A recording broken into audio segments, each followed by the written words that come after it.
Hello friend, electrical life में आप सभी का स्वागत है। फ्रेंड्स, हम डिस्कस करेंगे एसएससी जेई, यूपीपीसीएल जेई या फिर किसी भी स्टेट के जेई एग्ज़ाम के लिए प्रैक्टिस सेट। और ये प्रैक्टिस सेट नंबर जो आपका है वो 23 है।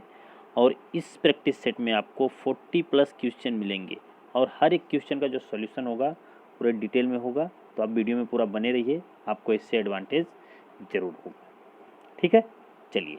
तो आज का हमारा जो पहला क्वेश्चन है वो क्वेश्चन क्या है कि in a Fleming right hand rule the middle finger indicate the direction of. यानी कि जो फ्लेमिंग का राइट हैंड रूल है उसमें जो आपकी मिडिल फिंगर है, क्वेश्चन को ध्यान से देखिए कि आपसे पूछा है मिडिल फिंगर किस चीज़ को इंडिकेट करती है। तो ऑप्शन आप ध्यान से देखिए कि ऑप्शन आपके हैं कि force on a current carrying conductor, या फिर बी ऑप्शन है कि dynamically induced EMF in a conductor, magnetic field को, या फिर motion gift to the conductor.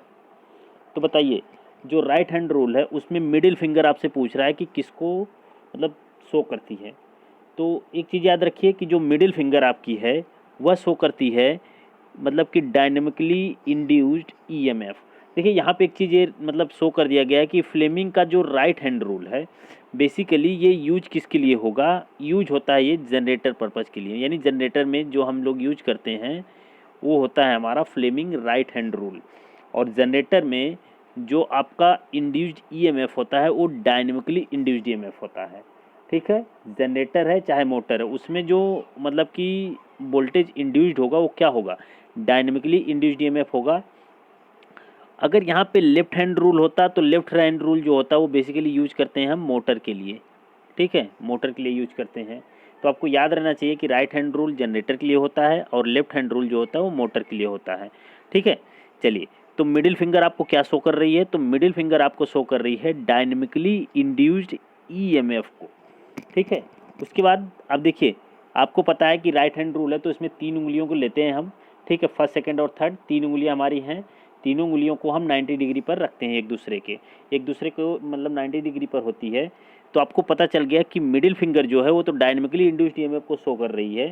तो आपका अंगूठा किस चीज़ को शो करेगा और आपकी जो फर्स्ट फिंगर है वो किस चीज़ को शो करेगी। तो आपकी जो फर्स्ट फिंगर होती है वो मैग्नेटिक फील्ड को शो करती है। ठीक है, मैग्नेटिक फील्ड को। उसके बाद आपका जो अंगूठा होता है वो मोशन ऑफ कंडक्टर आप बोल सकते हो। ठीक है, मोशन ऑफ कंडक्टर को आपको ये शो करता है, मोशन ऑफ कंडक्टर। ओके, चलिए अगला क्वेश्चन आपका है। अगला क्वेश्चन है हमारा कि superposition theorem is use to obtain current in और voltage across any conductor of the. यानी जो अध्यारोपण प्रमेय है वो किसी कंडक्टर मतलब किसी चालक में किस चीज़ को मतलब किस में हम यूज करते हैं, एसी नेटवर्क में, मैग्नेटिक नेटवर्क में, नॉन लीनियर नेटवर्क में, या फिर लीनियर नेटवर्क में। अब देखिए, लीनियर और नॉन लीनियर होता क्या है, आपको थोड़ा सा बेसिक आइडिया होना चाहिए लीनियर और नॉन लीनियर में। देखिए, लीनियर नेटवर्क उसको हम बोलते हैं जिसकी कैरेक्टरिस्टिक या फिर जिसकी वी आई कैरेक्टरिस्टिक बिल्कुल स्ट्रेट लाइन हो, यानी वर्जिन से पास हो, बिल्कुल स्ट्रेट लाइन हो, उस नेटवर्क को हम बोलते हैं लीनियर नेटवर्क।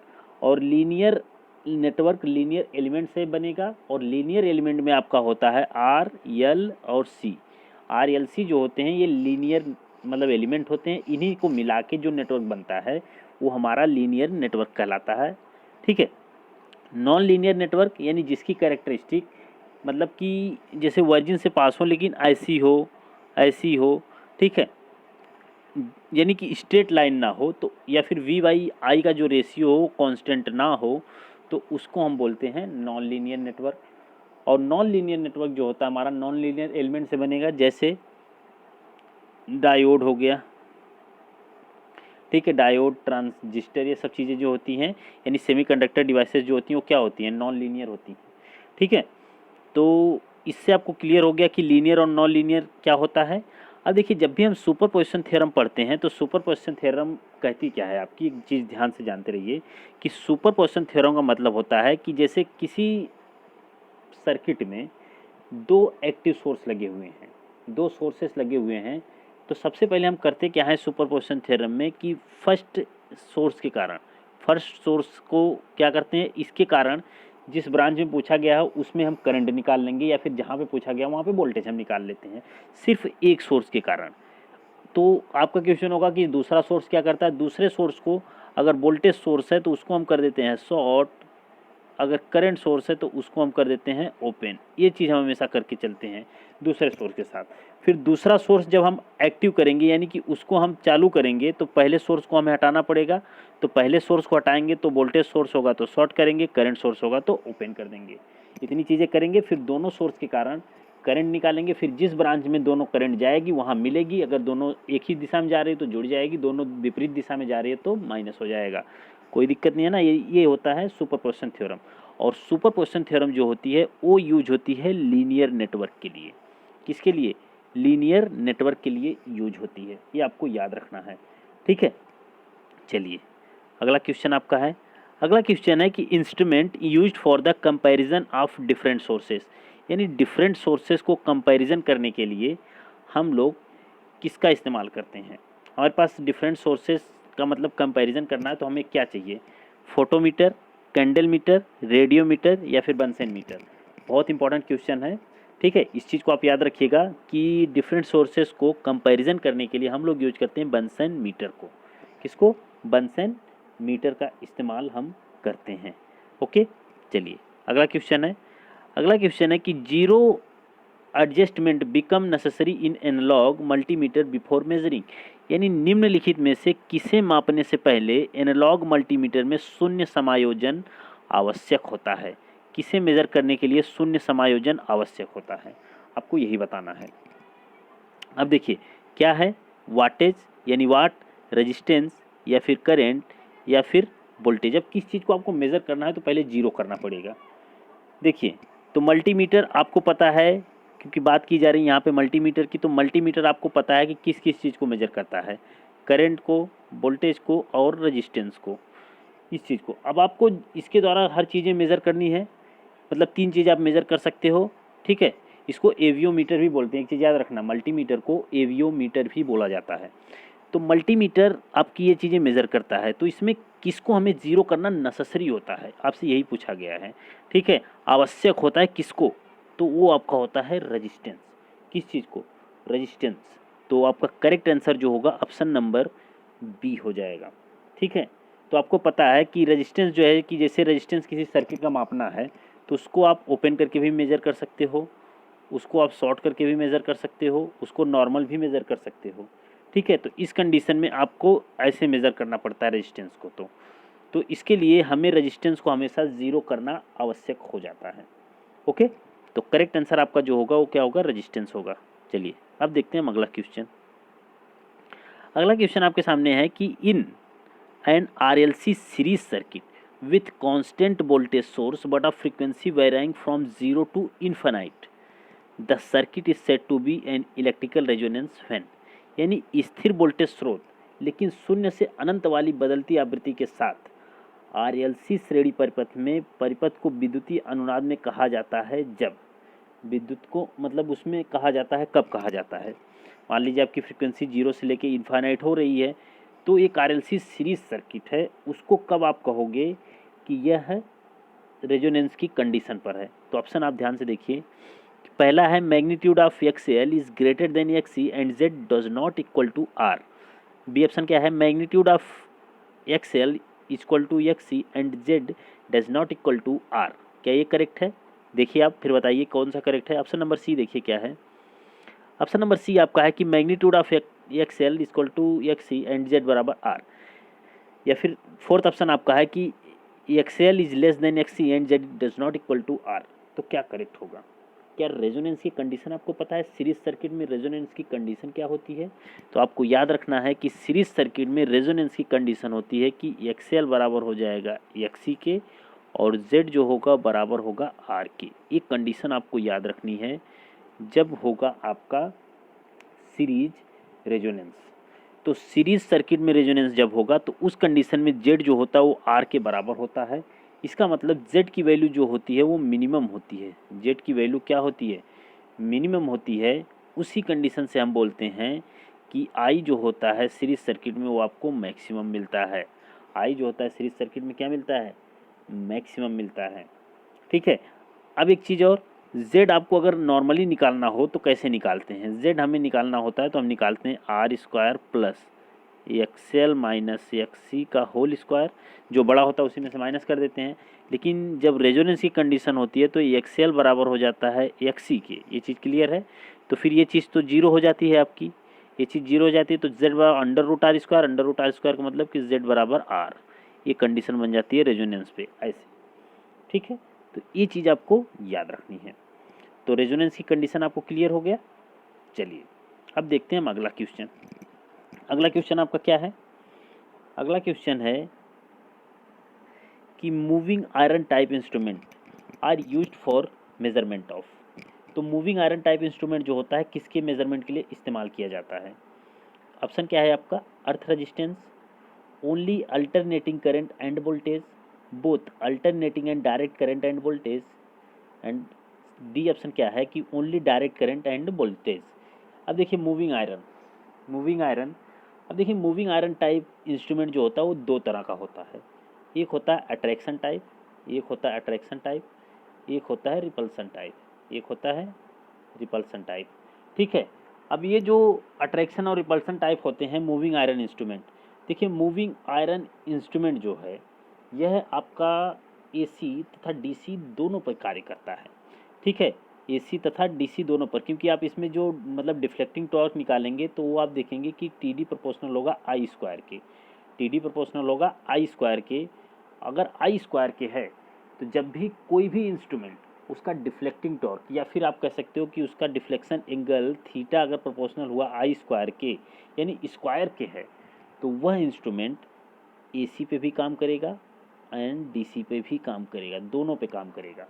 ठीक है, एक इंस्ट्रूमेंट आपका है मूविंग क्वाइल टाइप यानी PMMC, ये बहुत इंपॉर्टेंट है, ये पूछा जाता है। तो PMMC इंस्ट्रूमेंट जो होता है ये बेसिकली केवल और केवल किस पे काम करता है? डीसी पर, और इसमें जो डिफ्लेक्टिंग टॉर्क होता है वो प्रोपोर्शनल होता है आई के। तो जिसमें डिफ्लेक्टिंग टॉर्क प्रोपोर्शनल होगा आई के, वह इंस्ट्रूमेंट सिर्फ और सिर्फ किस पे काम करेगा? डीसी पर। और वह इंस्ट्रूमेंट जिसमें डिफ्लेक्टिंग टॉर्क स्क्वायर के बराबर होगा, वह इंस्ट्रूमेंट डीसी और एसी दोनों पे काम करेगा। उसके बाद अगर मैं बात करूं कि एक इंस्ट्रूमेंट हमारे पास होता है induction type, induction type meter. Induction type meter जो होता है वह आपका सिर्फ और सिर्फ एसी पे काम करता है, सिर्फ और सिर्फ किस पे काम करता है? एसी पे काम करता है। तो इम्पॉर्टेंट है। तो इस क्वेश्चन का जो करेक्ट आंसर है वो ऑप्शन नंबर सी होगा। कौन सा? ऑप्शन नंबर सी, कि यह एसी और डीसी दोनों पे काम करता है। ठीक, उसके बाद अगर और बोले हम तो जो मूविंग आयरन इंस्ट्रूमेंट होता है ये थोड़ा हैवी लोड को सहन कर सकता है, ये हैवी लोड को सहन कर सकता है, जबकि PMMC इंस्ट्रूमेंट ऐसा नहीं कर सकता है। ठीक है, और उसके बाद ये लो फ्रीक्वेंसी के लिए तथा हाई पावर के लिए यूज कर सकते हैं। ठीक है, ये चीज़ आपको याद रखना है कि लो फ्रीक्वेंसी के लिए और हाई पावर के लिए हम इसको इस्तेमाल कर सकते हैं। ओके, चलिए अगला क्वेश्चन हमारा है। अगला क्वेश्चन है as per Ohm's law magnetic circuit, यानी चुंबकीय परिपथ की मतलब कि चुंबकीय परिपथ ओम के नियम के अनुसार क्या होगी? अब देखिए ओम का नियम होता क्या है आपको पता है। एक इलेक्ट्रिकल सर्किट में जो ओम का नियम होता है वह होता है V बराबर आई इंटू आर, ये आपको पता है V बराबर आई इंटू आर होता है। अब यही V मैग्नेटिक सर्किट में होता क्या है? यही V, तो आप कहोगे कि यही V मैग्नेटिक सर्किट में MMF होता है, यानी कि मैग्नेटिक मोटिव फोर्स होता है। और I जो होता है ये तो इलेक्ट्रिकल सर्किट में होता है, लेकिन अगर इसकी कंपैरिजन मैग्नेटिक सर्किट से करें तो I जो होता है वो हमारा फ्लक्स की तरह होता है। I जो होता है वो किसकी तरह होता है? फ्लक्स की तरह। उसके बाद जो रजिस्टेंस हमारे पास है, ये रजिस्टेंस हमारा मैग्नेटिक सर्किट में रिलक्टेंस के बराबर होता है। किसके बराबर होता है? रिलक्टेंस के। ठीक है, इसके बराबर होता है। तो सब सेम चीज़ें बस ऐसे ही रख दो, बस आपको मिल जाएगा कि V की जगह MF रखते हैं हम। चलो देखते हैं, V की जगह हमारा क्या होगा? MMF बराबर आई का मतलब flux, phi into reluctance, reluctance को हम यस से लिखते हैं, यस। ठीक है, फाई इंटू यस हो जाएगा। तो यहाँ से आप देख रहे हो कि फाई बराबर क्या हो जाएगा? MMF अपान यस। तो आप ऐसे लिख सकते हो, ऐसे लिख सकते हो। MMF को हम एन इंटू आई लिखते हैं, क्योंकि एम एफ की जो यूनिट होती है वह होती है एम्पियर टर्न, ये याद रखना। एम एफ की यूनिट जो होती है एम्पियर टर्न होती है, जबकि फ्लक्स की यूनिट क्या होती है, वेबर होती है। उसके बाद अगर मैं बात करूं कि रिलेक्टेंस को हम यस से लिखते हैं, यस बराबर अगर आपको लिखना हो तो ये होता है L upon mu naught mu R into A. ठीक है, ये होता है आपका रिलेक्टेंस का फॉर्मूला, तो आपको फॉर्मूला याद रखना है। ठीक है, अब देखिए रिलेक्टेंस का अगर आपको कहीं मतलब अगर आपसे ये पूछते कि इसकी यूनिट क्या होगी, तो रिलेक्टेंस की यूनिट बताने के लिए आपको क्या करना पड़ेगा कि यस बराबर जो होता है वो होगा एम एफ अपान फाई। तो एम एफ की एम्पियर टर्न अपान फाई का क्या होता है, वेबर।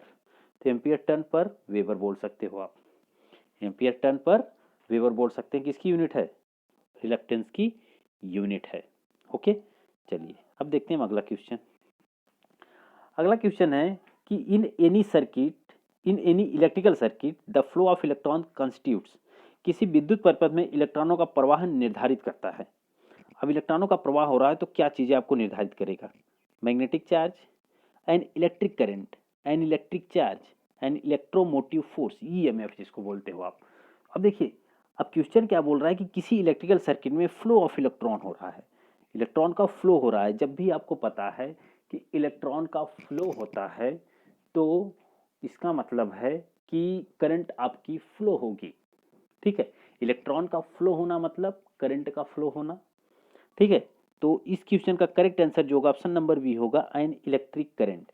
यानी कि एक इलेक्ट्रिक करंट तभी आप कह सकते हो जब आपका इलेक्ट्रॉन मूवमेंट में हो।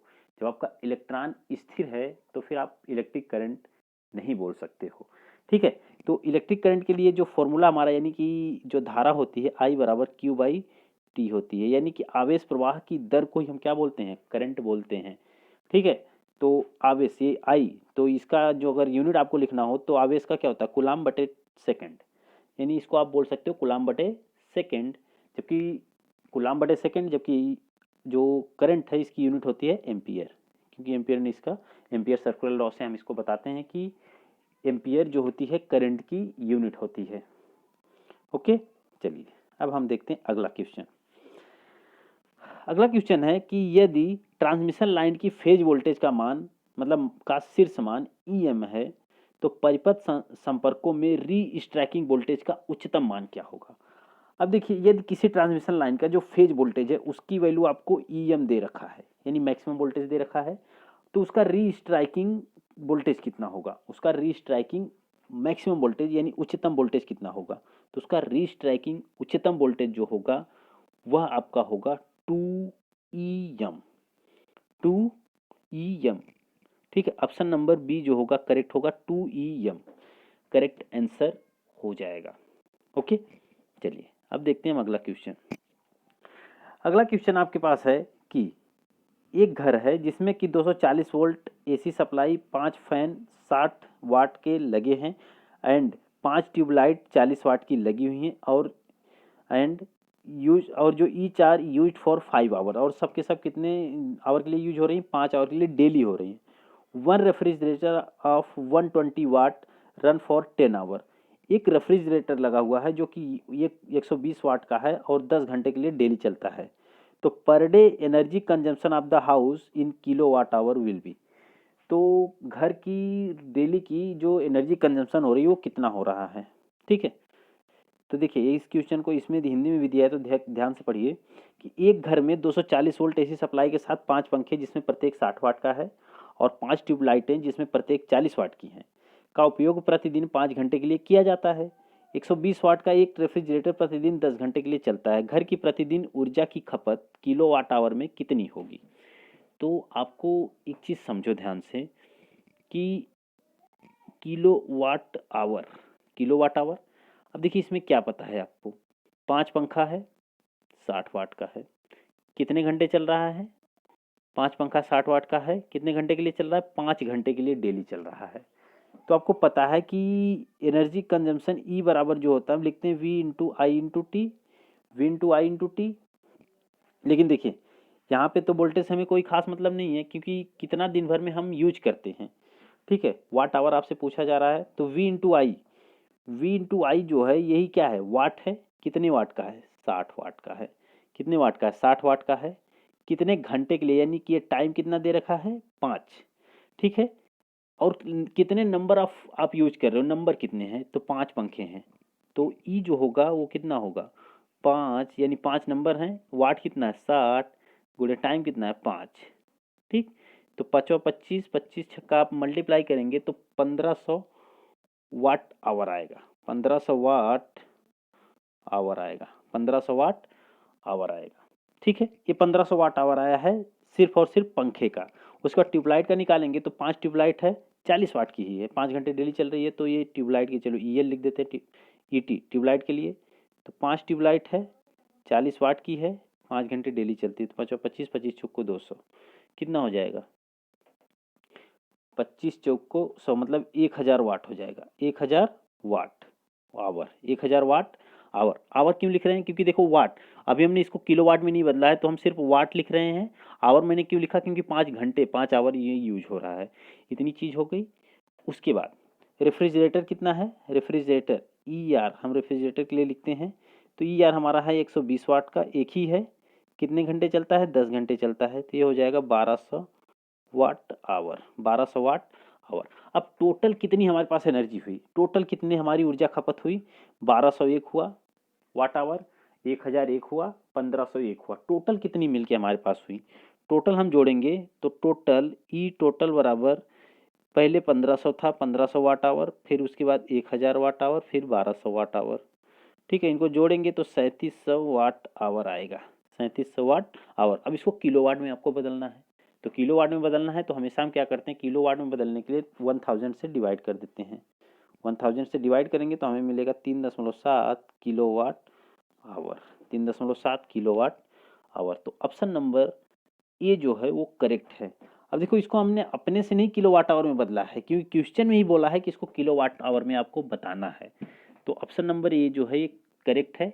आप वैसे भी इस क्वेश्चन को जब डिप्लोमा फर्स्ट ईयर में रहे होंगे तो बहुत ऐसे क्वेश्चन आपको सॉल्व करने के लिए मिलते थे। तो बहुत कठिन नहीं है, बहुत आसान क्वेश्चन है, बस थोड़ा सा कैलकुलेशन है इसमें। ठीक है। बाकी और कोई चीज़ें इसमें ऐसी नहीं है कि आप कर नहीं सकते। ओके, चलिए अगला क्वेश्चन है। अगला क्वेश्चन आपका है कि मापने वाले उपकरणों में एक अवमंदक बल क्यों आवश्यक है? अब देखिए, जितने भी मेजरमेंट वाले मतलब इंस्ट्रूमेंट होते हैं उसमें हम डैम्पिंग फोर्स क्यों इस्तेमाल करते हैं, उसकी क्या रिक्वायरमेंट है और क्यों रिक्वायरमेंट है? ऑप्शन क्या है आपके? उपकरण के सूचक को विक्षेपित होने के लिए, विक्षेपित होने के बाद सूचक को जल्दी ठहराव में लेकर आने के लिए, अपनी अंतिम विक्षेपित स्थिति के बारे में सूचक का दोलन करने के लिए, सूचक को शून्य की स्थिति में लाने के लिए। क्या होता है आपको यही बताना है। अब देखिए, मैं थोड़ा सा आपको एक चीज बता रहा हूं, अब ध्यान से सुनिएगा कि आपके मेजरिंग इंस्ट्रूमेंट में ना 3 टॉर्क काम करते हैं, 3 फोर्स काम करते हैं। टॉर्क कौन कौन से होता है? एक होता है डिफ्लेक्टिंग टॉर्क, एक होता है डिफ्लेक्टिंग टॉर्क, एक होता है आपका कंट्रोलिंग टॉर्क, एक होता है कंट्रोलिंग टॉर्क, एक आपके पास होता है डैम्पिंग टॉर्क। ठीक है। ये तीनों हम यूज करते हैं किसी भी सिस्टम में। अब देखिए, डिफ्लेक्टिंग टॉर्क क्या है? डिफ्लेक्टिंग टॉर्क आपका है कि जब सिस्टम आपका बिल्कुल, जब मतलब कि डिफ्लेक्टिंग टॉर्क आपका तभी काम करेगा जब इसको आप सप्लाई से जोड़ोगे। जब भी सिस्टम को किससे जोड़ोगे? सप्लाई से जोड़ोगे। ठीक है। बिना सप्लाई के डिफ्लेक्टिंग टॉर्क वर्क नहीं करेगा, याद रखना। उसके बाद अगर हम बात करें तो डिफ्लेक्टिंग टॉर्क क्या होता है? किसी भी इंस्ट्रूमेंट के पॉइंटर को जीरो कंडीशन से या फिर इनिशियल कंडीशन से मूव करवाने के लिए। ठीक है। मैंने क्या बोला है कि जीरो कंडीशन से, जीरो वैल्यू से या फिर इनिशियल यानी शुरुआत से उसको मूव करवाने के लिए जिस टॉर्क की रिक्वायरमेंट होती है उस टॉर्क को हम क्या बोलते हैं? डिफ्लेक्टिंग टॉर्क बोलते हैं। डिफ्लेक्टिंग टॉर्क बोलते हैं। अब देखिए, यह डिफ्लेक्टिंग टॉर्क अगर अगर आप ध्यान से समझो कि डिफ्लेक्टिंग टॉर्क अगर आपने लगा दिया, डिफ्लेक्टिंग टॉर्क को टीडी से हम डिनोट करते हैं। टीडी आपने लगाया, जैसे एक इंस्ट्रूमेंट है, ये मान लीजिए इसका पॉइंटर है, ये जीरो पोजीशन थी, यहाँ से मूव करवाने के लिए हमें क्या लगाना पड़ा? टीडी लगाना पड़ा। ठीक है। लेकिन अगर अगर आपने इधर से कोई फोर्स नहीं लगाया तो टीडी जैसे ही आप यहाँ लगाएंगे तो ये वाला जो मतलब कि पॉइंटर है, ये पॉइंटर पूरा मूव करके एकदम फुल स्केल पे आ जाएगा। लेकिन फुल स्केल आपको नहीं चाहिए, आपको बीच की कोई वैल्यू चाहिए। सपोज कोई बीच की वैल्यू चाहिए तो फिर आपको कोई ऐसी चीज चाहिए ना जो इसको बीच में रोके, इसी चीज को, यानी कि deflecting torque full scale deflection ना दे सके, उसको उसकी एक निश्चित वैल्यू पर रोकने के लिए हमें एक कंट्रोलिंग टॉर्क की रिक्वायरमेंट होती है, एक कंट्रोलिंग टॉर्क की रिक्वायरमेंट होती है। तो कंट्रोलिंग टॉर्क क्या करता है, डिफ्लेक्टिंग टॉर्क के अपोजिट लगता है, लेकिन उसी के मैग्नीट्यूड में लगता है, उसी के मैग्नीट्यूड में लगता है। तो डिफ्लेक्टिंग टॉर्क जो होता है वो बराबर होता है टीसी के, यानी कि कंट्रोलिंग टॉर्क के, लेकिन एक दूसरे के अपोजिट होता है। ठीक है, अब देखिए ध्यान से समझिए कि जैसे एक आपका स्केल है, ठीक है, ये मान लीजिए इधर से टीडी लगा, इधर से टीडी लगा और इधर से आपका टीसी लगा, यानी कंट्रोलिंग टॉर्क लगा, इधर से टीडी लगा आपका। तो ये जो पॉइंटर है ना, ये बीच में क्या करता है, दोलन करने लगता है, बीच में क्या करने लगता है, डैम्पनेस आ जाता है, इसमें डैम्पिंग करने लगता है, अवमंदन इसमें आ जाता है। अब इस अवमंदन को कम करने के लिए, यानी कि ये जो पॉइंटर है बहुत जल्दी किस में आ जाए, मतलब स्थिति में आ जाए, मतलब रुकी हुई, मतलब रुक जाए बिल्कुल बहुत जल्दी से, उस चीज़ के लिए हम लोग यूज करते हैं डैम्पिंग टॉर्क का। तो आपको क्लियर है कि डैम्पिंग टॉर्क हमने क्यों इस्तेमाल किया, क्योंकि डिफ्लेक्टिंग टॉर्क और कंट्रोलिंग टॉर्क के कारण उस पॉइंटर में क्या आ गया, अवमंदन आ गया या फिर कंपन होने लगा, उस कंपन को खत्म करने के लिए हम लोगों ने यूज किया डैम्पिंग टॉर्क या फिर अवमंदक बल। ठीक है, तो इसका करेक्ट आंसर क्या है, ऑप्शन नंबर बी, कि विक्षेपित होने के बाद सूचक को जल्दी ठहराव में लेकर आने के लिए हम लोग किसका इस्तेमाल करते हैं, अवमंदक बल का इस्तेमाल करते हैं, अवमंदक बल का इस्तेमाल करते हैं। ठीक है, चलिए अब देखते हैं अगला क्वेश्चन। अगला क्वेश्चन आपका है कि in RLC series circuit R equal to 20 ohm, XL यानी inductive reactance 63 ohm and XC equal 32 ohm, the resultant impedance of the circuit will be. Impedance आपसे पूछ रहा है, मैंने अभी आपको इम्पीडेंस का ना एक फॉर्मूला बताया, क्या बताया कि जेड बराबर under root R square plus XL minus XC का होल स्क्वायर, यही होता है। इसमें आपको कुछ नहीं करना है, बस आपको क्या करना है कि देखिए आर स्क्वायर का मतलब कितना दिया है, आर का मतलब 20 का स्क्वायर, 20 का स्क्वायर प्लस प्लस कोष्टक में एक्सएल, एक्सएल कितना दिया 63 माइनस 32 का स्क्वायर। ठीक, अब 20 का स्क्वायर करेंगे तो आपके पास कितना बचेगा, 20 का स्क्वायर अगर आप करेंगे तो चलिए इतना देख लीजिए, इसको हम देखते हैं फिर। 20 का हम स्क्वायर करेंगे तो हमारे पास 400 होगा।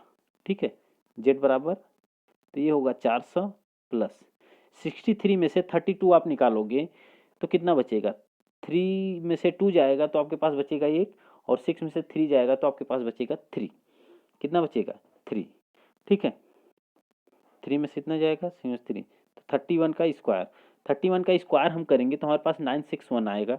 ठीक है, तो अंडर रूट हो जाएगा हमारे पास 400 प्लस 961, 961। अब जैसे ही इसको हम जोड़ेंगे तो हमारे पास कितना हो जाएगा, अंडर रूट 1361 यानी 1361 हो जाएगा। अब 1361 किसका होता है ये आप निकाल लो, आपको आसानी से मिल जाएगा। तो आपको ऑप्शन नंबर सी जो होगा करेक्ट आंसर होगा, option number C correct answer हो जाएगा। चलिए अगला क्वेश्चन है, देखिए ध्यान से बताइए।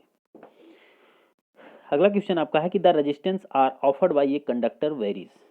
अब जो ये रेजिस्टेंस आर है ये किसी कंडक्टर में कैसे वेरी करता है, ऑप्शन क्या है, directly as its cross sectional area and the resistivity of the material and inversely as its length. ठीक है, तो देखिए, या फिर directly as the temperature and cross sectional area of the material and inversely as its length. अभी मैं बता रहा हूँ जैसे कि आर क्या होता है, फिर देखिए directly as its length and cross sectional area of the material and the inversely as its resistivity. या फिर फोर्थ ऑप्शन आपका क्या है, directly as the resistivity and length of the material and inversely as its cross sectional area. किस पे depend करता है, देखिए इसमें ना आपको आर के बारे में पता होना चाहिए कि आर क्या है, आर को कैसे हम लिखते हैं, आर का फॉर्मूला क्या होता है, आर बराबर होता है रो एल बाई ए।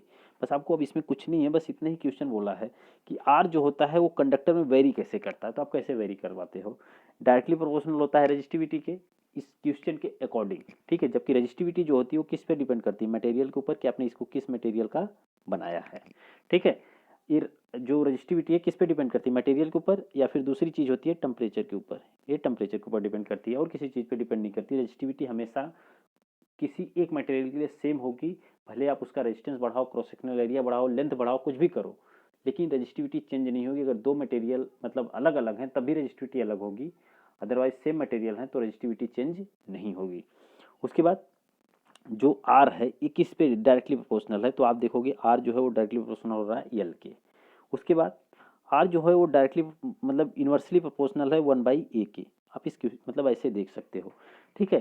तो जो रेजिस्टेंस है वो किस किस पे डिपेंड कर रहा है, वो डिपेंड कर रहा है रजिस्टिविटी के ऊपर। अभी फिलहाल के लिए मटेरियल जो भी जिस मटेरियल का बनी है रजिस्टिविटी वो, उसके बाद डायरेक्टली प्रोपोर्शनल होगा एल के, उसके बाद इन्वर्सली प्रोपोर्शनल होगा ए के, यानी एरिया के, यानी क्रॉस सेक्शनल एरिया के। तो आपका क्या हो गया कि directly as the resistivity and length of the material and inversely एट्स इट्स क्रॉस सेक्शनल एरिया। तो ऑप्शन नंबर डी जो होगा इसका करेक्ट आंसर हो जाएगा। अब देखिए कंडक्टर के लिए पूछा है तो आर प्रोपोर्शनल जो होगा वो टेम्परेचर के होगा, ठीक है। ये टेम्परेचर आपका है, यानी टेम्परेचर इंक्रीज करोगे तो रजिस्टेंस भी क्या होगा, इंक्रीज होगा। ये वैलिड है सिर्फ और सिर्फ किसके लिए, कंडक्टर के लिए, और किसी के लिए नहीं। सेमी कंडक्टर में क्या होता है, इन्वर्सली होता है। रेजिस्टेंस बढ़ाओगे, सॉरी टेम्परेचर बढ़ाओगे तो रेजिस्टेंस डाउन होगा, मतलब इन्वर्सली प्रोपोर्शनल हो जाएगा एक हिसाब से। रेजिस्टेंस बढ़ा तो टेम्परेचर डाउन, रेजिस्टेंस कम हुआ तो टेम्परेचर हाई होगा। क्लियर है। चलिए अब देखिए हम अगला क्वेश्चन देखते हैं। अगला क्वेश्चन हमारे पास है कि the direction of electromagnetic induced current in a circuit placed in a varying magnetic field may be found by। देखिए ऑप्शन देखते हैं हम क्या है। देखिए एक बदलते चुंबकीय क्षेत्र में रखे एक परिपथ में चुंबकीय रूप में प्रेरित धारा की दिशा का पता लगाया जा सकता है। किसके द्वारा पता लगाया जा सकता है, आपसे यही पूछा जा रहा है, ठीक है। तो देखिए Fleming left hand rule, Fleming right hand rule, or Lenz law, या फिर राइट हैंड थंब रूल, या फिर जूल्स लॉ, किसके द्वारा। तो एक बदलते हुए मैग्नेटिक फील्ड को आपको मतलब चुंबकीय रूप में प्रेरित धारा की दिशा का जो पता लगाया जाता है वो लगाया जाता है। अब देखिए ये प्रोसेस आप देख रहे हो कि एक बदलती मैग्नेटिक फील्ड है उसको आपने किस में, चुंबकीय रूप में प्रेरित धारा कर रहे हैं। तो ये प्रोसेस आपको कहाँ पे देखने को मिलता है, ये प्रोसेस आपको देखने को मिलता है जनरेटर में। ये प्रोसेस कहाँ पे देखने को मिलता है आपको, जनरेटर में। और जनरेटर जो होता है बेसिकली काम करता है आपका राइट हैंड रूल पे, फ्लेमिंग राइट हैंड रूल पे। तो आप कह सकते हो कि ऑप्शन नंबर बी जो होगा वो करेक्ट आंसर होगा, यानी फ्लेमिंग राइट हैंड रूल और लेंज लॉ। अब ये लेंज लॉ क्या होता है, क्या आपको पता है। लेंज लॉ आपका कहता है कि किसी चीज में जो चीज वेरिएशन हो रहा है वह उसी चीज का अपोज करेगा जिसके कारण वह पैदा हुआ है। जैसे कोई करंट किसी वोल्टेज के कारण पैदा हुई है तो वह करंट उस वोल्टेज का अवे मतलब हमेशा अपोज करेगी। ये मतलब मेथड है लेंज लॉ का, ये लेंज लॉ कहता है आपका। ओके चलिए लेंज लॉ से आप जैसे जान सकते हो कि जैसे ई बराबर जो फैराडेज लॉ से एन डी फाई, यानी कि N D phi by D T यानी इंड्यूस्ड ईएमएफ होता है, उसमें ये माइनस जो लगा रहता है ये किस लिए मतलब किसके लिए लगा रहता है, ये लेंज लॉ के कारण लगा रहता है। किसके कारण लगा रहता है, लेंज लॉ के कारण लगा रहता है, ठीक है। चलिए अब देखते हैं हम अगला क्वेश्चन। अगला क्वेश्चन है कि जब समान दिशा में धारा ले जाने वाले दो समांतर चालकों को एक दूसरे के समीप रखा जाता है तो चालक क्या अनुभव करेंगे। अब देखिए क्वेश्चन बड़ा बढ़िया है कि दो समान दिशा में दो चालक समांतर चालकों को एक दूसरे के समीप है, जैसे ये समान चालक है मैंने इनको इसे समांतर में रख दिया। अब ये जो है समान दिशा में धारा ले जा रहे हैं, यानी कि करंट ये दोनों में क्या हो रही है, ऊपर जा रही है। मान लीजिए दोनों में करंट क्या जा रही है, ऊपर जा रही है। तो एक दूसरे तो चालक में कौन सा बल लगेगा, चालक में कौन सा बल लगेगा यही आपसे बोला जा रहा है। तो चालक में जो बल लगेगा वह बल लगेगा अट्रैक्शन वाला। कौन सा लगेगा, अट्रैक्शन वाला।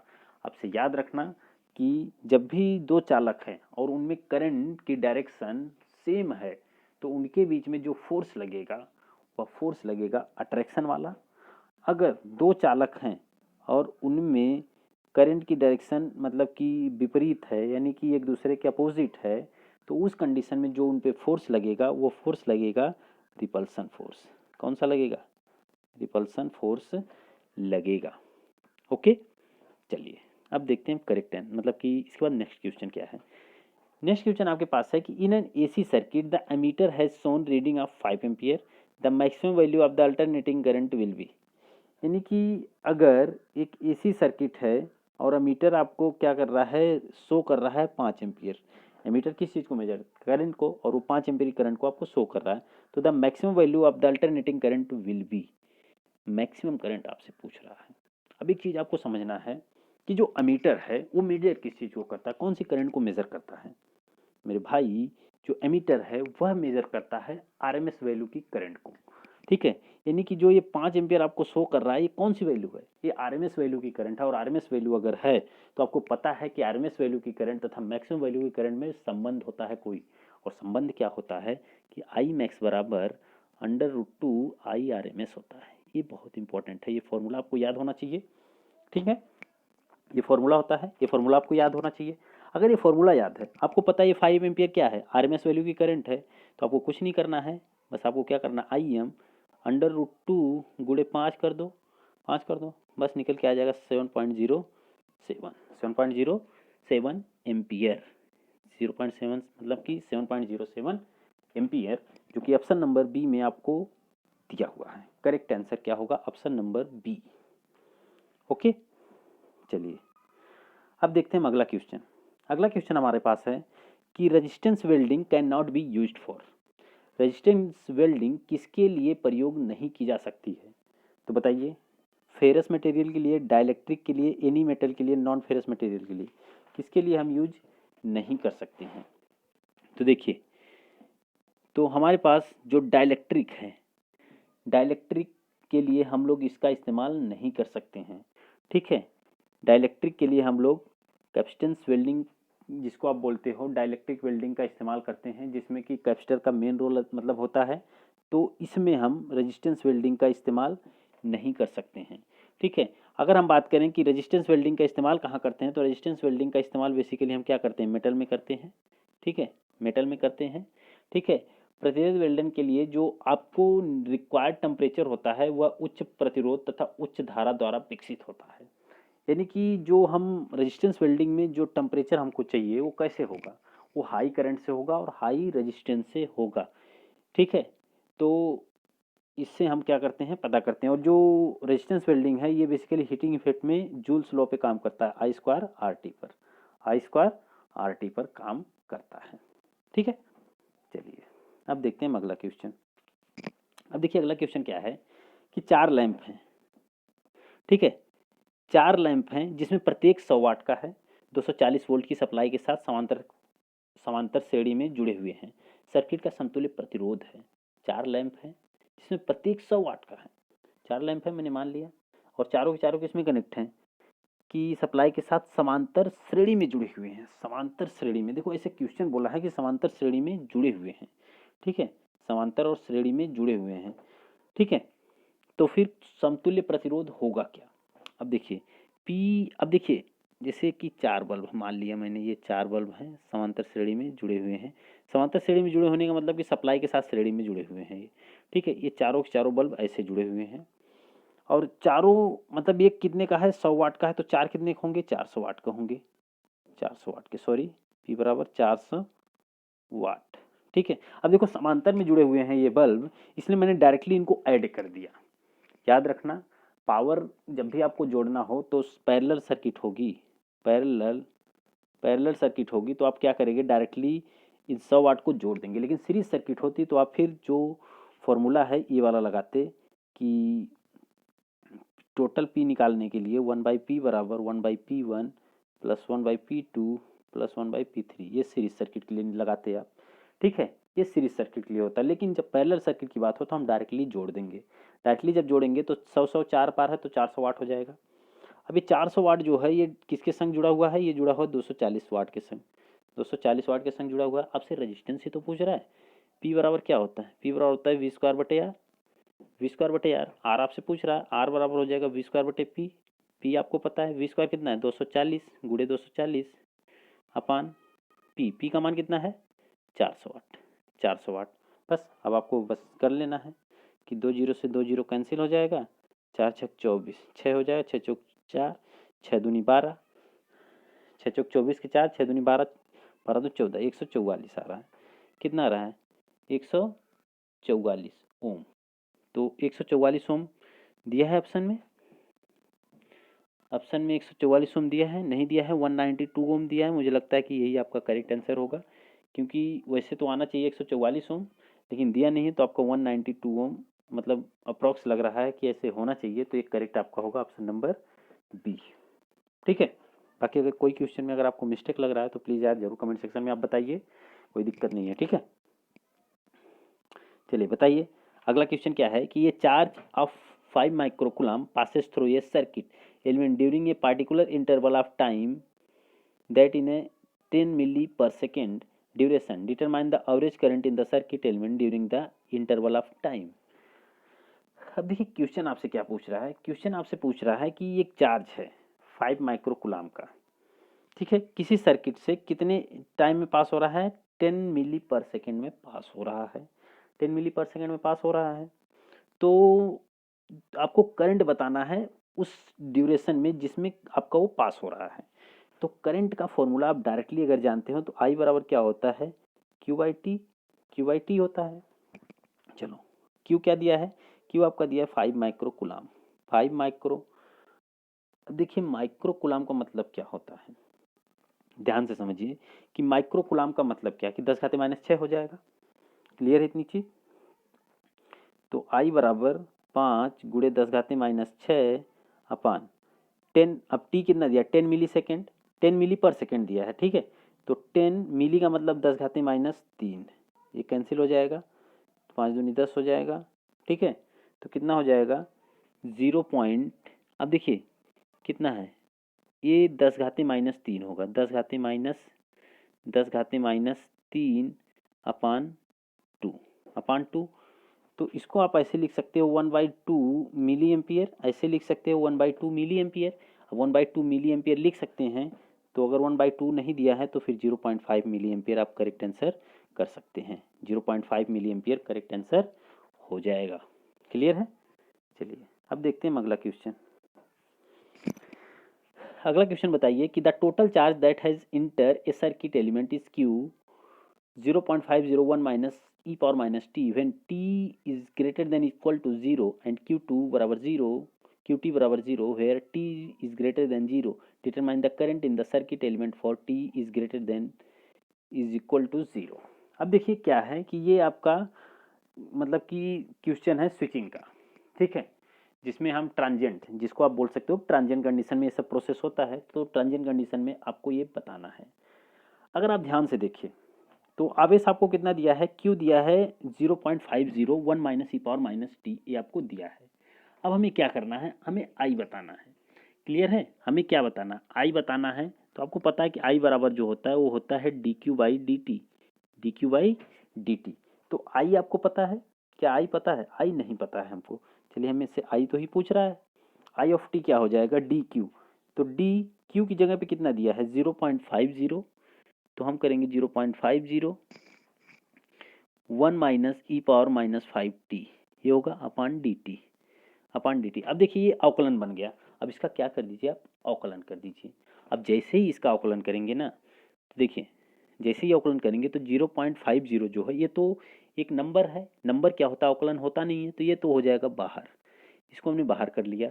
अब 1 माइनस 0 जो होगा इसका अवकलन अगर हम करेंगे तो ये हमारा, जैसे देखिए आप अवकलन करोगे तो 1 का तो अवकलन 0 हो जाएगा, लेकिन माइनस, तो पहले मैंने माइनस लगा लिया, ठीक है।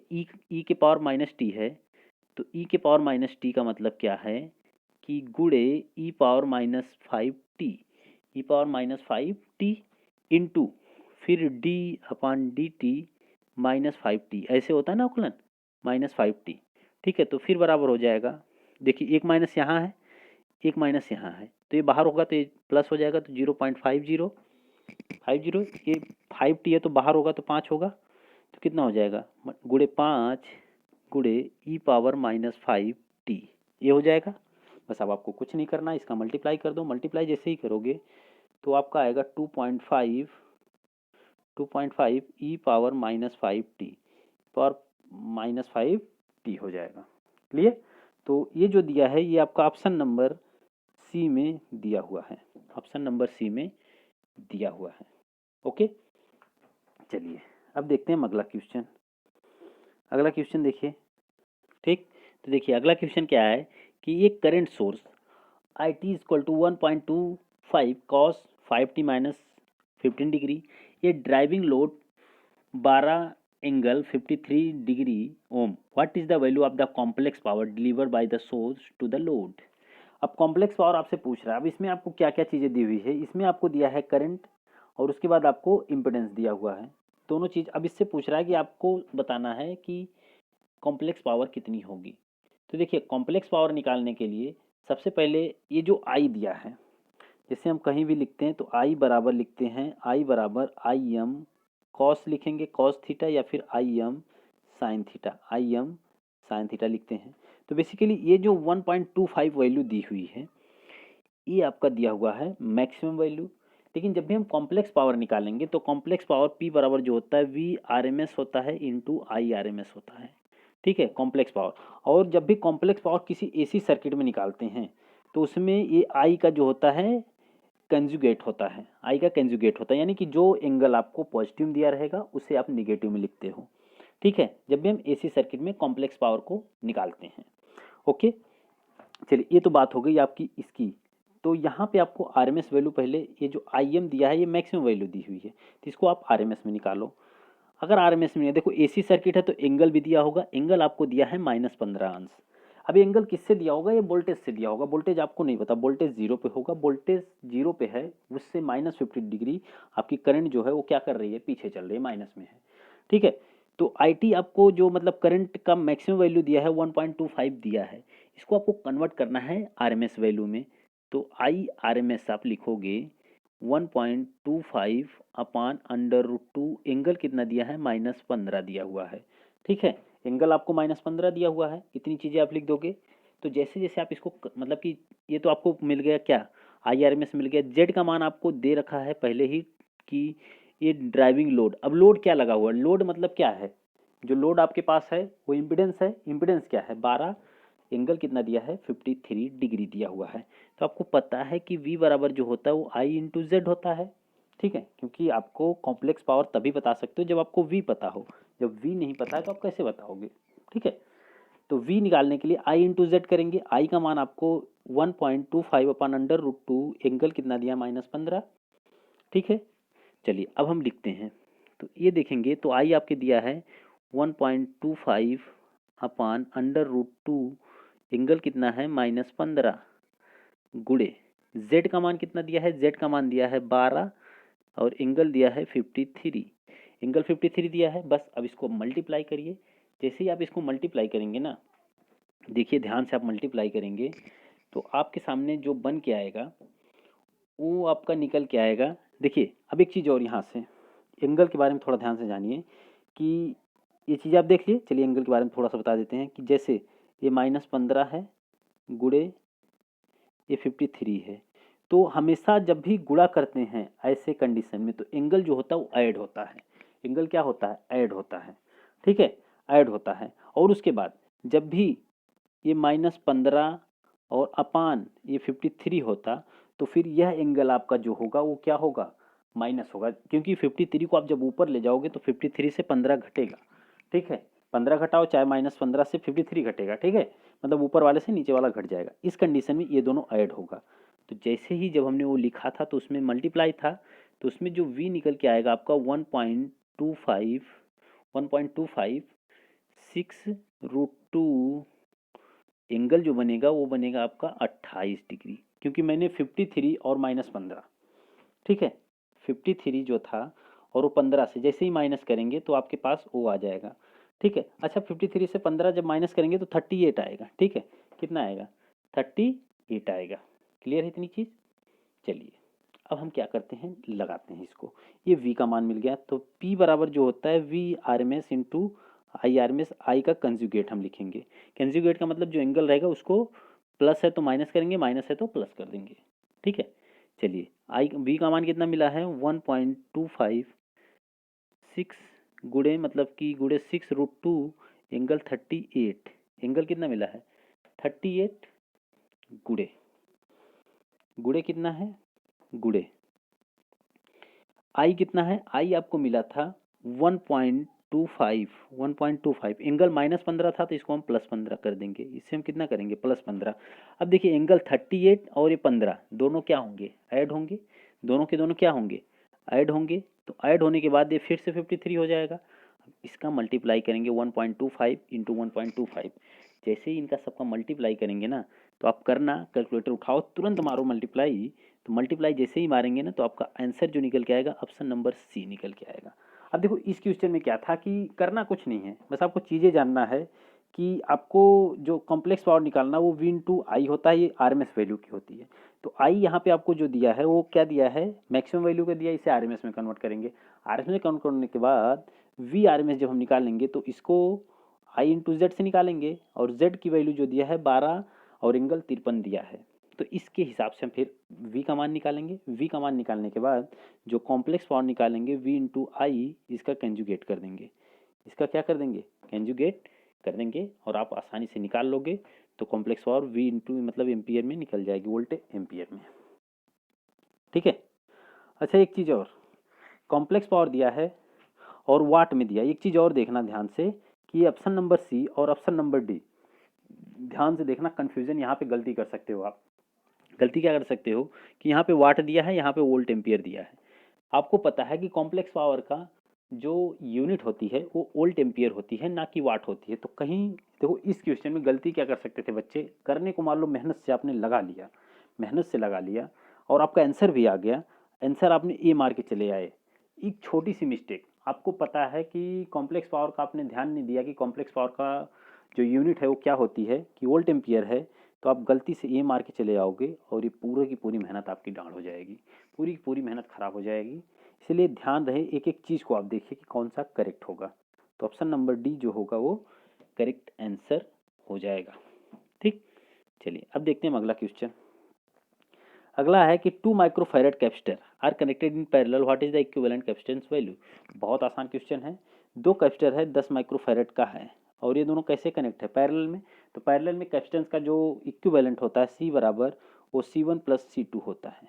C1 प्लस C2 तो डायरेक्टली जोड़ देंगे तो 10 और 10 कितना हो जाएगा, 20 माइक्रोफैरड। तो ऑप्शन नंबर डी करेक्ट हो जाएगा। ओके, चलिए अगला क्वेश्चन देखते हैं।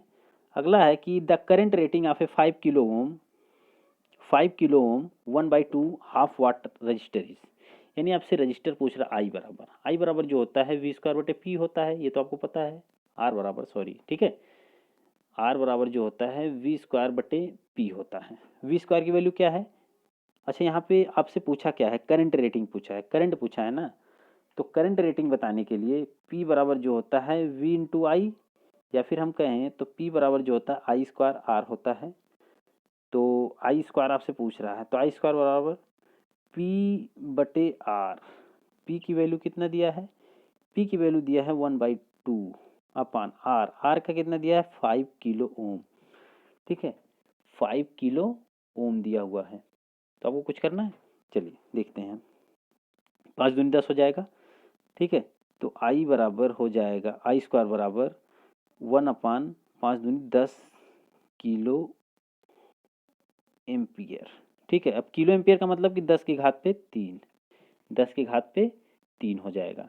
ठीक है, तो 10 की घात पे 3 हो जाएगा। तो ये आई बराबर जो होगा वो अंडर रूट हो जाएगा आपको 1/10,000, 1/10,000। बस अब आपको कुछ नहीं करना है, कैलकुलेटर उठाओ फट से मारो, आपका आंसर निकल के आएगा ऑप्शन नंबर कौन सा, option number D. Option number D क्या होगा, निकल के आएगा, क्योंकि आई बराबर जो होगा 1/100 होगा। 1/100 को जैसे ही आप करोगे तो आपका 0.01 हो जाएगा। क्लियर है, चलिए अब देखते हैं अगला क्वेश्चन। अगला क्वेश्चन देखिए क्या है कि डिटरमाइन द कॉम्प्लेक्स पावर, फिर से कॉम्प्लेक्स पावर पूछा है, तो फिर से आपको फॉर्मूला वी इंटू आई का कंजुगेट वाला लगाना पड़ेगा। कॉम्प्लेक्स पावर जब भी इसी सर्किट में पूछे तो आप हमेशा यही फॉर्मूला लगाएंगे। ठीक है, determine the complex power deliver to the 3 phase balance load of a 4 wire star मतलब Y to Y circuit, Y to Y मतलब star to star circuit. The phase voltage of the Y connected source is V phase equal to 110 volt and the load impedance is ZPH 50 plus Z50 ओ। ये आपको दिया हुआ है। तो आपसे पूछा क्या है, कॉम्प्लेक्स पावर पूछा है। तो मेरे भाई कॉम्प्लेक्स पावर पूछा है तो सबसे पहले हमको करंट पता होनी चाहिए ना फेज की, क्योंकि हमें वोल्टेज तो पता है वी फेज क्या है, करंट पता है, करंट नहीं पता है, क्योंकि हमें पी बराबर जो निकालना पड़ेगा वी इंटू आई का कंजुगेट निकालना पड़ेगा। ठीक है, लेकिन ये दिया हुआ नहीं है, तो हम निकालेंगे कैसे, चलो देखते हैं निकालते हैं। तो निकालेंगे हम, तो आई बराबर सबसे पहले हमारे पास होगा आई फेज बराबर वी फेज बटे जेड फेज होगा। क्लियर है, कोई ऐसी बात नहीं है। तो आप आराम से निकाल सकते हो। तो वी फेज आपको दिया है 110 वोल्ट, अपन जेड फेज कितना दिया हुआ है, जेड फेज है 50 प्लस जे 50 दिया है। अब देखो ऐसे क्वेश्चन को ना हम क्या करते हैं, परमीकरण कर देते हैं। जब भी ऐसा क्वेश्चन आपको मिलेगा तो आपको क्या करना है, इतना लिखेंगे, इसके बाद ये जो नीचे वाला है यानी हर का परमेयीकरण कर देंगे। जब हर का परमेयीकरण करेंगे तो मेरे भाई ध्यान से सुनना, बीच वाले चिन्ह को हम बदल देते हैं, बीच वाले चिन्ह को क्या करते हैं, बदल देते हैं। तो बदलो, 110/5 मतलब 50 प्लस जे 50 गुड़े 50 माइनस जे 50, जे 50 50 माइनस जे 50, ऐसे ही कर देते हैं ना। तो जैसे ही ऐसे करेंगे तो 110 गुड़े 50 माइनस जे 50 हो जाएगा अपान, इसका करेंगे तो 50 का स्क्वायर, 50 का स्क्वायर प्लस माइनस से तो माइनस ही होगा, फिर जे स्क्वायर मतलब माइनस, तो ये फिर प्लस हो जाएगा 50 का स्क्वायर। ठीक है, तो 50 का स्क्वायर मतलब 2500, फिर 50 का स्क्वायर मतलब 2500, तो 110/500, 50 माइनस जे 50, यानी आई की जो वैल्यू आ गई, आई की वैल्यू 110/500 कोष्टक में 50 माइनस जे 50, ये आ गई आई की वैल्यू।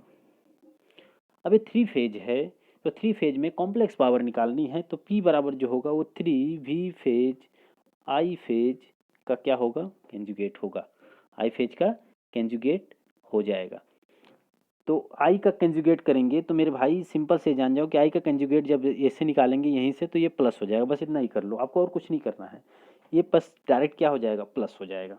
अब आपको कुछ करना है, कुछ नहीं करना, आप देखो मैं कैसे करता हूँ, बस आपको कुछ नहीं करना, 3 गुणे वी फेज की मान कितना है 110 वोल्ट दिया है, आई फेज आप निकालोगे, आई क्या बस है 110/500, 110/500 50 प्लस जे 50, 50 प्लस जे 50, बस मल्टीप्लाई कर दो। चलो करते हैं हम, तो P बराबर क्या होगा, 3 गुणे 110 गुणे 110/500 कोष्टक में हो जाएगा 50 प्लस जे 50, 50 प्लस जे 50, मल्टीप्लाई करना, मल्टीप्लाई करने के बाद 363 प्लस जे 363 निकल के आ जाएगा। ठीक है, 363 प्लस जे 363 आपका निकल के आ जाएगा।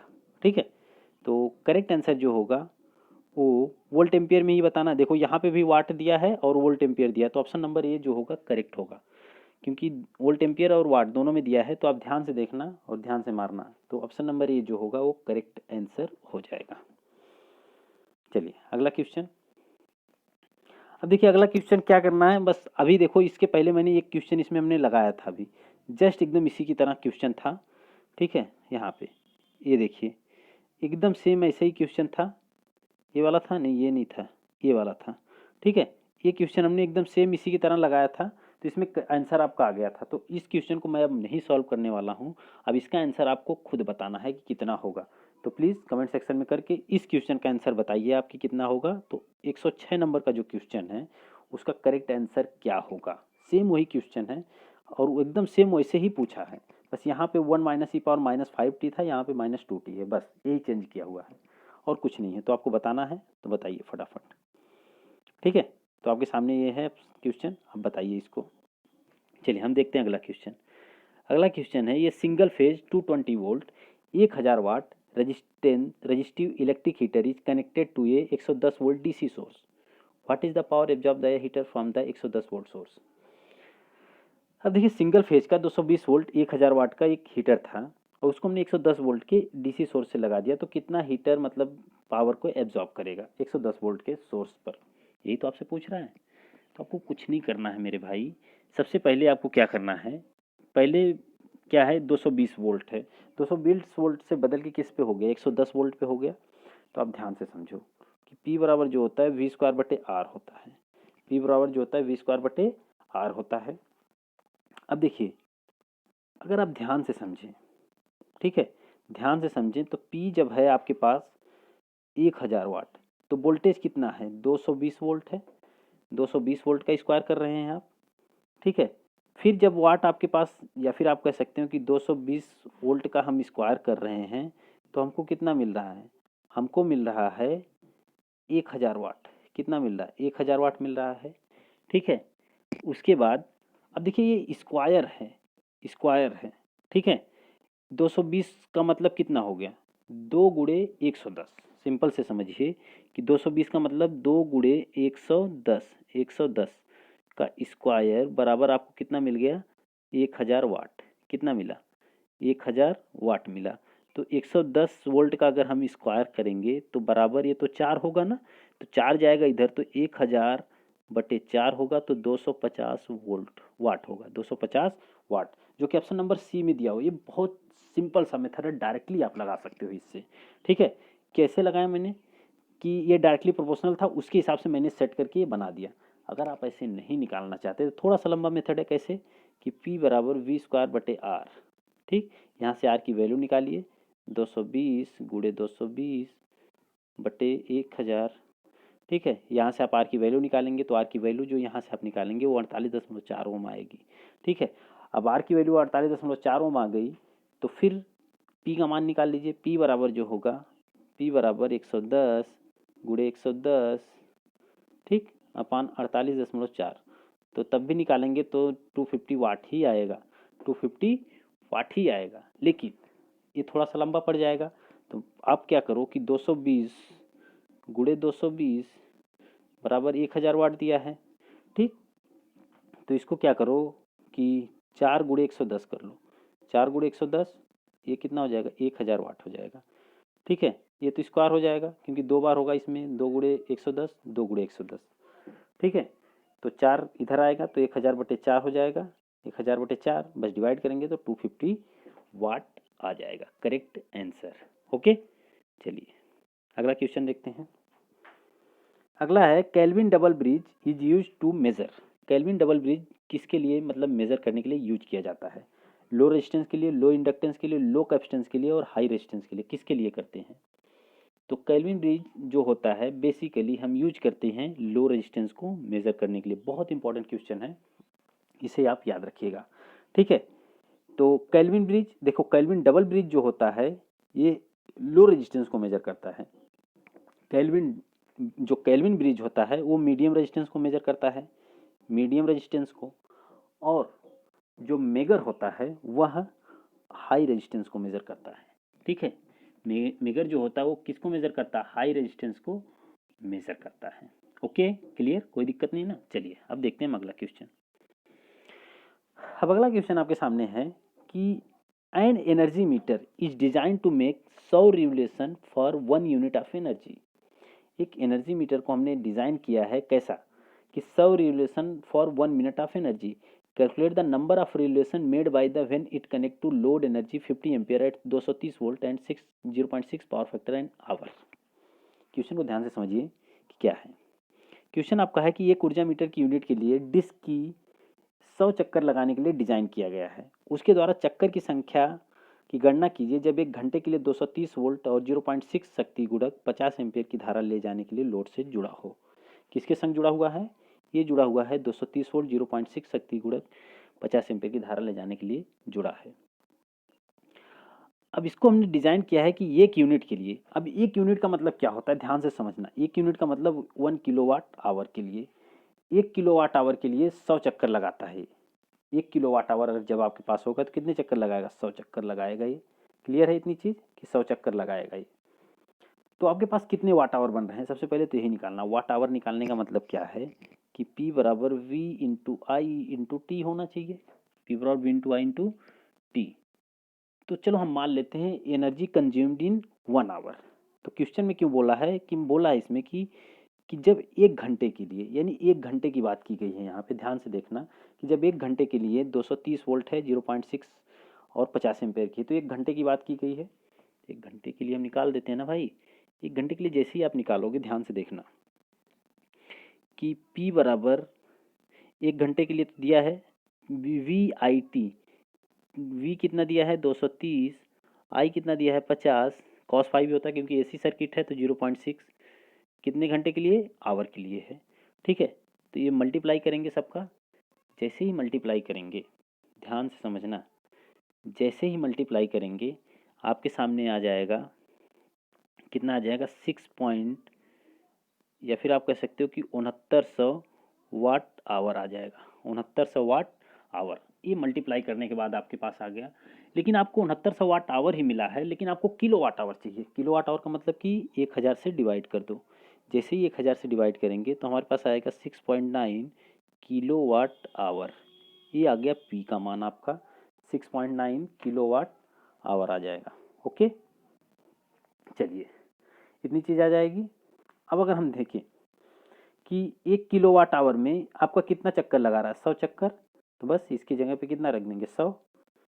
तो हमारे पास जो चक्करों की संख्या होगी, चक्करों की संख्या यानी कि नंबर ऑफ रिवोल्यूशन, तो हमारे पास हो जाएगा 6.9 गुणे 100, तो 6900 यानी 690 चक्कर होगा, 690 रिवोल्यूशन, 690 रिवोल्यूशन होगा, जो कि ऑप्शन नंबर डी में दिया हुआ है।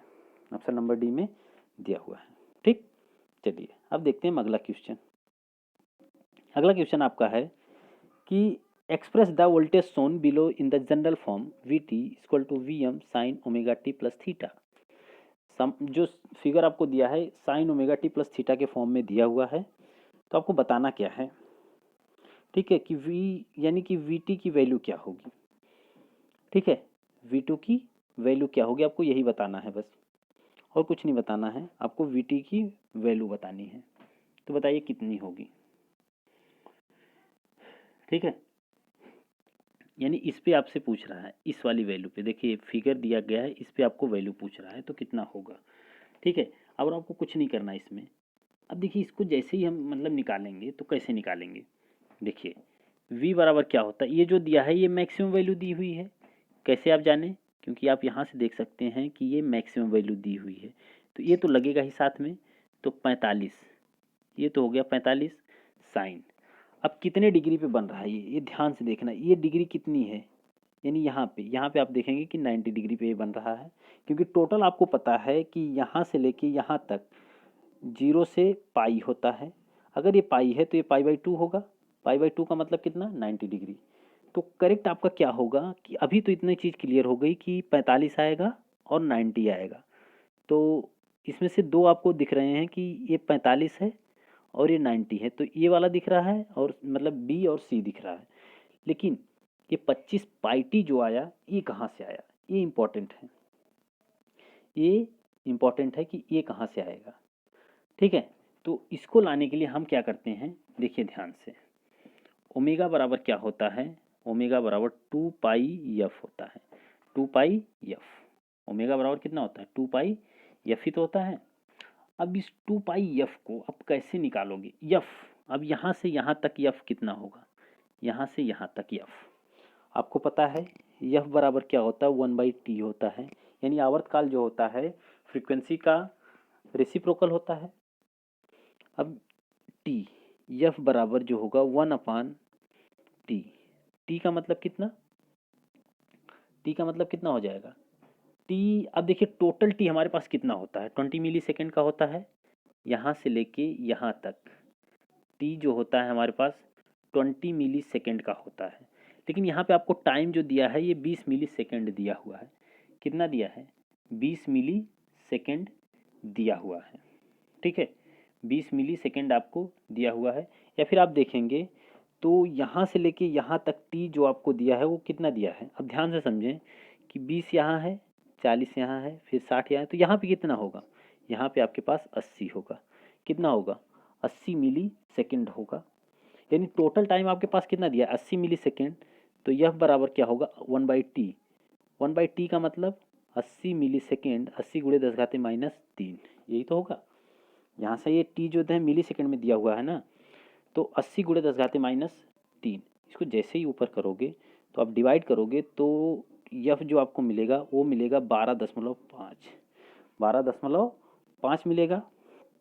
तो ओमेगा बराबर होता है 2 पाई एफ, तो 2 पाई एफ का मतलब 12.5 मल्टीप्लाई करेंगे तो 25 पाई हो जाएगा, 25 पाई। तो ओमेगा जो आ गया वो कितना आ गया, 25 पाई आ गया ना। तो बस आपको कुछ नहीं करना है, अब जनरल फॉर्म में लिख देना है वी टी बराबर कितना होगा, V M sine omega T दिया है, वी एम का मतलब 45 साइन ओमेगा, ओमेगा का मतलब कितना है 2 पाई मतलब कि 2 पाई एफ होता है, 2 पाई एफ का मतलब कितना, 25 पाई दिया है, 25 pi T plus 90 degree, plus 90 degree. तो ऑप्शन नंबर बी जो होगा वो करेक्ट आंसर हो जाएगा। ओके, चलिए अब देखते हैं हम अगला क्वेश्चन। अगला क्वेश्चन हमारे पास है कि एक sinusoidal current is giving as I T equal to 150 cos 1000 pi T minus 45 degree milli ampere. Determine the period T and time t2 at which the first positive peak occurs. अब देखिए question क्या कह रहा है कि एक जैवक्री धारा है, यानी कि साइनोसाइडल करंट है, जिसका मान आपको 150 cos 1000 pi T minus 45 degree milli ampere दिया गया है। आवर्तकाल टी पूछ रहा है, समय t2 ज्ञात करें जब प्राथमिक धनात्मक सिरा शीर्ष पर प्राप्त हो, यानी कि प्राथमिक धनात्मक सिरा यानी कि जब शीर्ष पे हो, यहाँ पे आपसे पूछ रहा है t2 का मान कि कितना होगा। अच्छा एक चीज़ मेरे को बताओ, एक टाइम पीरियड यानी कब हम बोलते हैं, जब ऐसे एक टाइम पीरियड होता है तो एक टाइम पीरियड का मतलब क्या है कि यहाँ से लेके यहाँ तक ये टी पूरा क्या कहलाता है, एक चक्कर जो लगते हैं उसको बोलते हैं आवर्तकाल। ठीक है, टी बराबर, तो यहाँ से यहाँ तक टी होता है, तो यहाँ से यहाँ कितना होगा, t/2 होगा। ये क्लियर है इतनी चीज़ आपको कि ये पूरा टी है, तो यहाँ पे कितना होगा, t/2। तो यहाँ पे कितना होगा, यहाँ पे होगा t/4। यहाँ पे कितना होगा, t/4 होगा। कोई दिक्कत नहीं होनी चाहिए ना, t/4 होगा। चलिए यफ का मान आपसे पूछता है, यफ का मान पहले हम निकाल लेते हैं। यफ बराबर क्या होगा, ओमेगा बराबर 2 पाई एफ, 2 पाई एफ, क्योंकि आपसे आवर्तकाल भी पूछा है तो टाइम पीरियड पूछा है, तो ओमेगा बराबर 2 पाई एफ। कंपेरिजन अगर यहाँ पे करेंगे तो ओमेगा बराबर जो होगा 2 पाई एफ, 2 पाई एफ बराबर होगा 1000 पाई के बराबर, 1000 पाई टी के बराबर, ये 2 पाई एफ टी भी होता है। तो टी से टी कटेगा, ठीक, पाई से पाई कटेगा, तो यफ बराबर जब आप निकालेंगे तो 500 आएगा। यफ बराबर कितना आएगा, 500 आएगा। क्लियर है ना। अब इसमें मैंने कुछ नहीं किया, सिर्फ इस फॉर्मूले से मैंने निकाला। ये जो 1000 पाई टी है इसको मैंने काम किया किससे, इससे काम कर लिया। ठीक है, तो टी बराबर जो होता है 1/f होता है, तो 1/f मतलब 500। जैसे ही डिवाइड करेंगे तो हमारे पास आएगा 2 मिली सेकेंड। ठीक, तो आवर्तकाल आपका कितना आ गया, 2 मिली सेकेंड आ गया। ठीक है, अब T2 कितना आपको मिलेगा, T2, ठीक है, जिसपे आपका मैक्सिमम पीक होगा, मतलब कि पीक जब पहुंचेगा पहला, ठीक, इस पे यानी T/4, तो T/4 ही पे पूछ रहा है ना। T की वैल्यू कितनी आई है, 2 आई है, आपको अभी मैंने निकाला ना, T की वैल्यू कितनी आई है, 2, तो बाई 4, तो 4 मतलब 2/4 मतलब 0.5 मिली सेकेंड। तो ऑप्शन नंबर बी जो होगा वो करेक्ट होगा, यानी 2/4 करेंगे तो 0.5 मिली सेकेंड होगा। क्लियर। चलिए अगला देखते हैं। अगला क्वेश्चन आपका है कि a single phase 230 volt energy meter has a constant load of 5 ampere passing through it for 6 hour at unity power factor.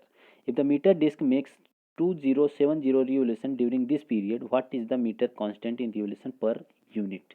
अब एक यूनिट मतलब पर यूनिट में कितना आपका रिवोल्यूशन करेगा, यही आपसे पूछ रहा है। ठीक है, अब देखो क्वेश्चन क्या है, फिर से हम 1 आवर के लिए, क्योंकि क्वेश्चन में ही बोला है कि एक सिंगल फेज ऊर्जा मीटर के पास स्थिर लोड के साथ 5 एम्पीयर की धारा इकाई शक्ति गुणक पर गुजर रही है। इसी के दौरान डिस्क का 2070 चक्कर लगता है। मीटर कांस्टेंट का मान चक्कर प्रति यूनिट क्या होगी, चक्कर पर यूनिट क्या होगी, यही तो पूछ रहा है ना। तो आपको कुछ नहीं करना है, पहले पी निकालिए, V into I into T. 1 घंटे के लिए है तो 230 गुणे आई का मान कितना है, 5 गुणे टी 1 आवर के लिए है, तो मल्टीप्लाई करेंगे। तो जैसे ही मल्टीप्लाई करेंगे, ठीक है, जैसे ही मल्टीप्लाई करेंगे, टी कितना दिया है, अच्छा टी देख लेना ध्यान से, 6 आवर दिया है, कितना दिया है, 6 आवर, ठीक है, गुणे 6 कर देंगे। तो जैसे ही मल्टीप्लाई करेंगे तो 6900 वाट आवर आ जाएगा, 6900 वाट आवर। इसको किलो वाट आवर में कन्वर्ट कर देते हैं हम, तो P बराबर जो होगा 6.9 किलो वाट आवर होगा। ठीक है, कोई दिक्कत नहीं है। इसके बाद मीटर कांस्टेंट जब भी आपसे पूछे तो पर यूनिट में पूछ रहा है, तो मीटर कांस्टेंट आपसे पूछ रहा है तो 2070 बटे पर यूनिट, यूनिट कितना है 6.9 है। ठीक है, बस डिवाइड कर दो, 300 रिवोल्यूशन पर यूनिट आ जाएगा, 300 रिवोल्यूशन पर यूनिट। तो कठिन नहीं है, इसके पहले हमने एक क्वेश्चन ऐसा लगाया था, तो इसमें कोई बहुत बड़ी मतलब कोई ऐसी बात नहीं है, क्वेश्चन बहुत आसान है। ठीक, चलिए अगला क्वेश्चन है कि dash dash in a semi conductor is dash dash. अर्धचालक में धारा किसकी वजह से बहती है? अर्धचालक में drift current, displacement current, diffusion current, किसके कारण बहती है? ठीक है, आपसे यही पूछा जा रहा है। तो जो अर्धचालक है उसमें करंट फ्लो होती है आपकी ड्रिफ्ट करंट और डिफ्यूजन करंट, डिस्प्लेसमेंट करंट नहीं होती है। ठीक है, अर्धचालक में जो धारा का फ्लो होता है किसके कारण होता है? ड्रिफ्ट करंट के कारण और डिफ्यूजन करंट के कारण होता है। ठीक, चलिए अगला क्वेश्चन क्या है कि the bond formed by A sharing of electron by 2 और मोर एटम इज कॉल्ड। यानी कि जो बॉन्ड फॉर्म होता है शेयरिंग, इलेक्ट्रॉन के शेयर करने से, उसे हम क्या कहते हैं? Ionic bond, metallic bond, covalent bond, coordinate bond, क्या कहते हैं इसे? तो इसे हम कहते हैं कोवेलेंट बॉन्ड, जो कि सेमीकंडक्टर में हम यूज करते हैं। कोवेलेंट बॉन्ड हम इसको बोलते हैं। तो बहुत आसान है, कोई दिक्कत नहीं है। आप मतलब इलेक्ट्रॉन के शेयर से जो बॉन्ड बनता है वो क्या होता है? वो आपका आयनिक बॉन्ड, वो सॉरी कौन सा होता है? कोवेलेंट बॉन्ड होता है। लेकिन जब कोई एक ही मतलब कि तत्व इलेक्ट्रॉन देता है तो वहाँ पे आयनिक बॉन्ड बनता है। ठीक है, तो आयनिक बॉन्ड आपके लिए इंपॉर्टेंट नहीं है, कोवेलेंट बॉन्ड बहुत ज़्यादा इंपॉर्टेंट है। चलिए अगला क्वेश्चन है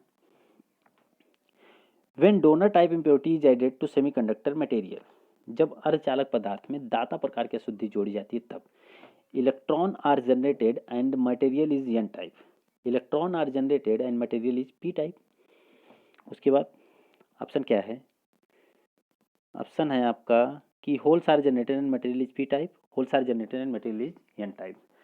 अब देखिए क्वेश्चन क्या कह रहा है कि जब आपके पास कौन सा होगा, इम्प्योरिटी मान लो मिला रहे हैं लेकिन डोनर टाइप है, तो जब डोनर टाइप इम्प्योरिटी मिलाते हैं तो हमारा क्या जनरेट होता है?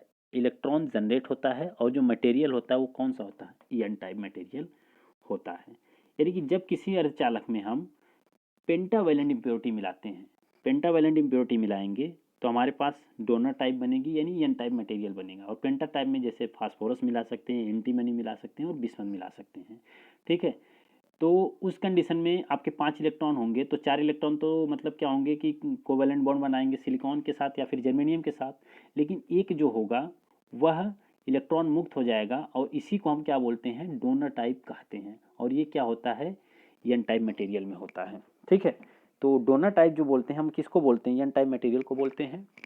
जबकि एक्सेप्टर टाइप अगर आपको बोलना होगा तो पी टाइप बोलेंगे, और पी टाइप में आपका होल्स जनरेट होता है, और एक्सेप्टर टाइप इम्प्योरिटी मतलब होती है जैसे कि ट्राइवैलेंट इम्प्योरिटी हम जिसमें मिलाते हैं। ठीक, चलिए अगला क्वेश्चन है कि mobility of electron is highest in. तो मोबिलिटी ऑफ इलेक्ट्रॉन हाईएस्ट होती है किस में? तो इलेक्ट्रॉनों की जो मोबिलिटी होती है सबसे ज़्यादा होती है जर्मेनियम में। सबसे ज़्यादा किस में होती है? जर्मेनियम में। उसके बाद हमारे पास होती है सिलिकॉन में। उसके बाद किस में होती है? सिलिकॉन में। तो सबसे ज़्यादा मोबिलिटी जो होती है इलेक्ट्रॉनों की किस में होती है? जर्मेनियम में होती है। फिर भी हम जर्मेनियम ज़्यादा यूज नहीं करते हैं क्योंकि ये बहुत कम हमारे मतलब कि नेचर में पाया जाता है। ओके, चलिए अगला क्वेश्चन है। अगला है कि in an intrinsic semiconductor the mass action law is given as. तो किसी नए यानी कि इंट्रिंसिक सेमीकंडक्टर में जो द्रव्य अनुपाती क्रिया के नियम को किस प्रकार व्यक्त किया जा सकता है? तो किसी इंट्रिंसिक सेमीकंडक्टर में जो द्रव्य क्रिया का अनुपात का नियम है उसको हम लिखते हैं ऐसे एन इंटू पी, यानी एन मतलब कि होल्स और इलेक्ट्रॉन्स बराबर एन आई का स्क्वायर, ऐसे लिखा जाता है। ठीक है, तो यानी कि मतलब एन में क्या होता है? इलेक्ट्रॉन्स का कंसंट्रेशन, और पी में क्या होता है? होल्स का कंसंट्रेशन। दोनों को मल्टीप्लाई करेंगे और इनका जो गुणनफल होगा वो किसके बराबर होगा? यानी कि एन के जो मतलब है उसके स्क्वायर के बराबर होगा। ठीक है, उसके क्या होगा कि शुद्ध कंसंट्रेशन इलेक्ट्रॉन के वर्ग के बराबर होता है।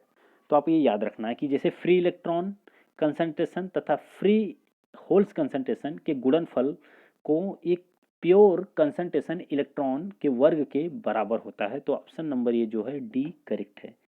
ठीक है, चलिए अगला क्वेश्चन है। अगला क्वेश्चन है which one of the following represent a direct band gap material. तो डायरेक्ट बैंड गैप मटेरियल हम किसको बोलते हैं, कि डायरेक्ट बैंड गैप किस में होता है। तो हमारा डायरेक्ट बैंड गैप जो होता है गैलियम आर्सेनाइड में होता है। किस में होता है, गैलियम आर्सेनाइड में होता है। सिलिकॉन और जर्मेनियम और गैलियम फास्फाइड में जो डायरेक्ट बैंड गैप मटेरियल को हम दर्शाते हैं उसमें थोड़ा ना थोड़ा क्या होता है, गैप होता है। ठीक है, उसमें थोड़ा ना थोड़ा क्या होता है, गैप होता है। तो डायरेक्ट बैंड गैप में जो मटेरियल आते हैं वो थर्ड ग्रुप के 4 मतलब कि मेंडलीव और साड़ी के 5th मटेरियल में शामिल होते हैं, जैसे गैलियम आर्सेनाइड, इंडियम आर्सेनाइड। इसका प्रयोग लाइट जनरेशन में करते हैं। तो ऑप्शन नंबर डी जो होगा ये डायरेक्ट बैंड गैप को शो करता है आपका। ठीक है, चलिए अगला क्वेश्चन हमारा है कि the room temperature resistivity in ohm metre of pure silicon is. Pure silicon की जो रूम टेम्परेचर रजिस्टिविटी होती है वो कितनी होती है, आपको यही बताना है। तो ये होती है 3000 ओम मीटर। ऑप्शन नंबर ए जो होगा वो करेक्ट होगा। किसी पदार्थ की प्रतिरोधकता जो होगी वो कितना होती है, 3000 ओम मीटर होती है। तो आपको यूनिट भी दिया है ओम मीटर, तो क्लियर है रजिस्टिविटी कितनी होगी एक सिलिकॉन के लिए, तो 3000 ओम मीटर होगी। चलिए अगला क्वेश्चन क्या है, अगला है the band gap of element arranged in ascending order.